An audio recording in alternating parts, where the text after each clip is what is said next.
Hey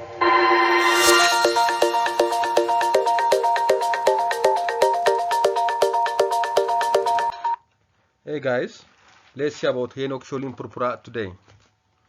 Henoch Purpura is the most common vasculitis of childhood, and it's characterized by leukocytoclastic vasculitis and IgA deposition in the small vessels in the skin, joint, gastrointestinal tract, and kidney.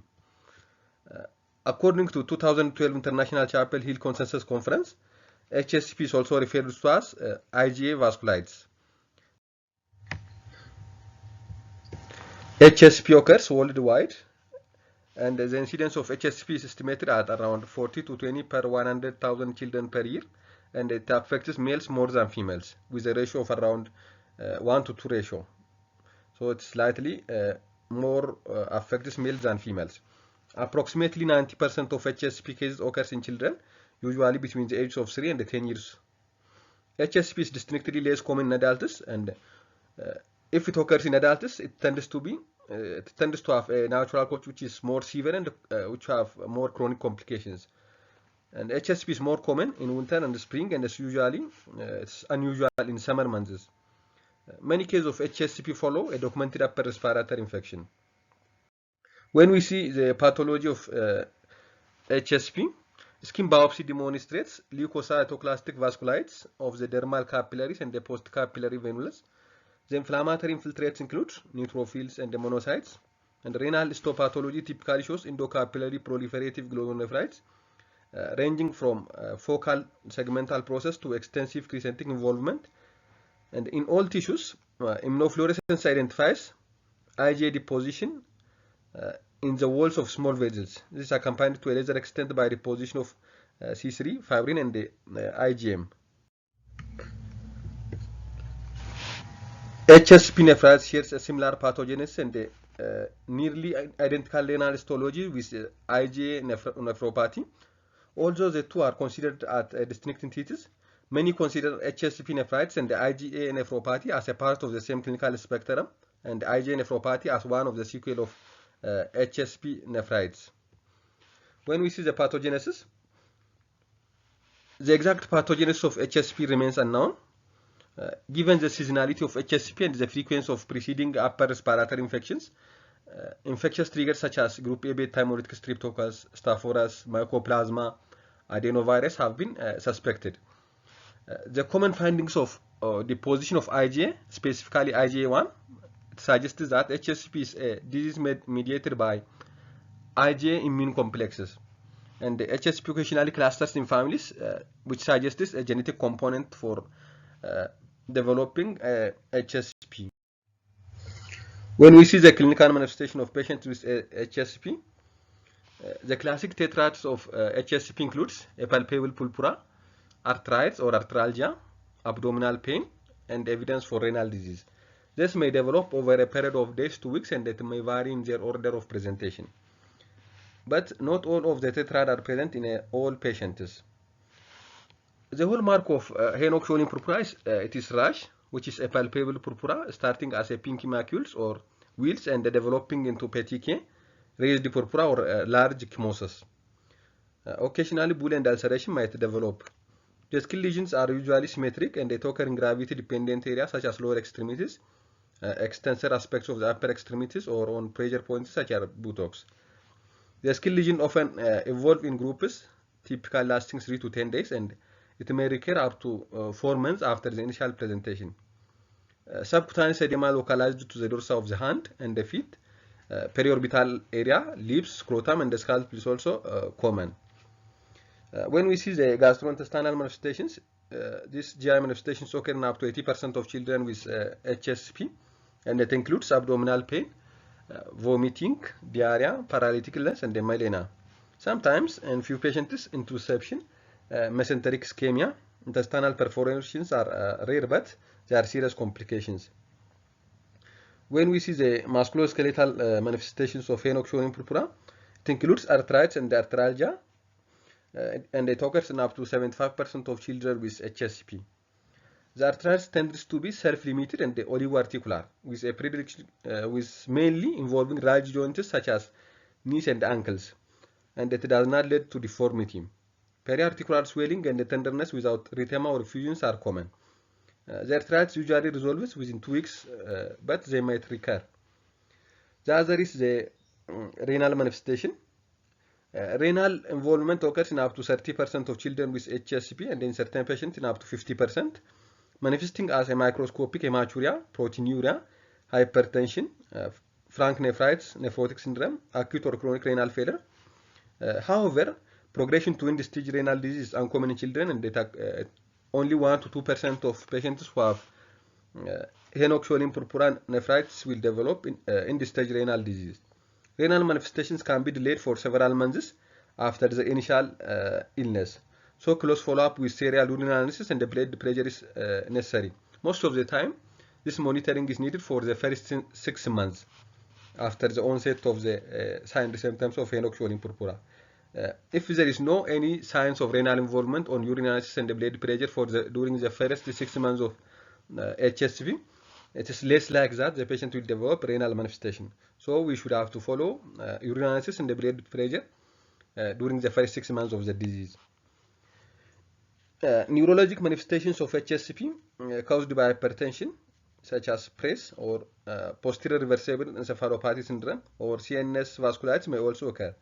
It includes intracerebral hemorrhage, seizure, headache, decreased level of consciousness, cranial or peripheral neuropathies, and behavioral changes can occur.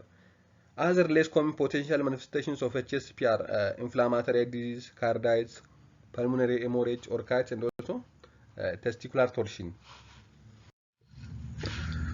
These are the tetrads of Henoch, Schönlein, Purpura. As you see, there is joint inflammation and the pain. There is also this child has also abdominal pain, nausea, vomiting, and blood diarrhea. This is abdominal involvement, and the other is skin involvement, which shows raised reddish purple spots or bruised areas mainly on the buttocks, legs, and the feet, and also the child shows some edema of the lower extremities, foot and ankle area. When we see the investigations are mainly used to rule out other differential diagnoses. Otherwise, it's not no laboratory findings diagnostic of HSCP.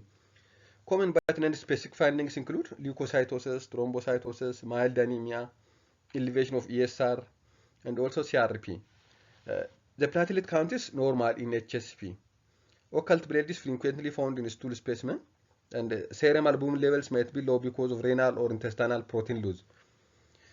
Antibody testing such as ANA is not useful diagnostically except to exclude other diseases. Serum IgA values are often elevated, but they are not routinely measured. Assessment of renal involvement with blood pressure, urine analysis, and also serum creatinine is necessary to see the degree of renal damage. Ultrasound is often used in the setting of GI complaints to look for bowel wall edema or rare occurrence of associated intussusception. In few patients, barium enema can also be used to diagnose and treat intussusception. Although often unnecessary in typical HSCP, biopsy of skin and the kidney can provide important diagnostic information, particularly in atypical or in severe cases. And characteristically, it shows leukocytoclastic vasculitis with IgA deposition in the affected tissue. So there is no laboratory finding which is diagnostic for HSCP. Most of the investigations that we mentioned above are to rule out differential diagnosis and also a degree of damage to the end organs by the diagnosis of HSCP is clinical, and it's often straightforward when the typical rash is present. However, in at least 25% of cases, the rash appears often other manifestations and making early diagnosis challenging. European League Against Rheumatism or Pediatric Rheumatology European Society criteria is mainly used to diagnose Henoch, Schönlein, Purpura clinically. According to this criteria, if a patient has palpable purpura in the absence of coagulopathy or thrombocytopenia, and if the patient has one or more of the following criteria in addition to palpable purpura, we can diagnose Henoch, Schönlein, Purpura. From the 4 criteria that is needed in addition to palpable purpura include abdominal pain, arthritis or arthralgia, biopsy of affected tissue demonstrating predominant IgA deposition, renal involvement, hematuria or red blood cell cast, including proteinuria. The other criteria, this is also the same.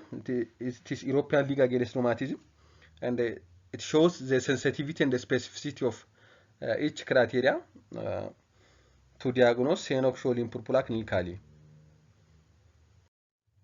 When we see the treatment for mild and self-limited HSP is supportive, with an emphasis on ensuring adequate hydration, nutrition, and analgesics.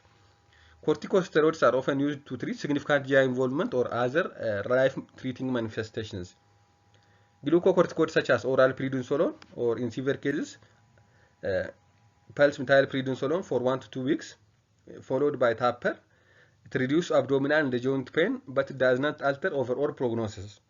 In some patients, chronic HSP renal disease managed with a variety of immunosuppressants, including azathioprine, cyclophosphamide, cyclosporine, and also mycophenolates. So treatment is based on which organs are mainly damaged, and it is more based on organ specific than overall treatment. But if overall signs and symptoms of HSP is mild and it is not affecting the child's healthy as much, most of the time supportive treatment is adequate hydration, nutrition, and analgesics. When we see the prognosis, overall the prognosis for childhood HSP is excellent, and most children experience an acute self-limited course lasting on average 4 weeks.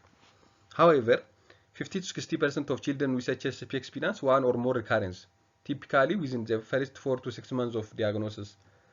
With each relapse, symptoms are usually milder than at presentation. The long-term prognosis usually depends on the severity and duration of GI or renal involvement. But chronic renal disease as a result of HSP in children is 1 to 2% only, but it is higher in older adolescents and also in adults.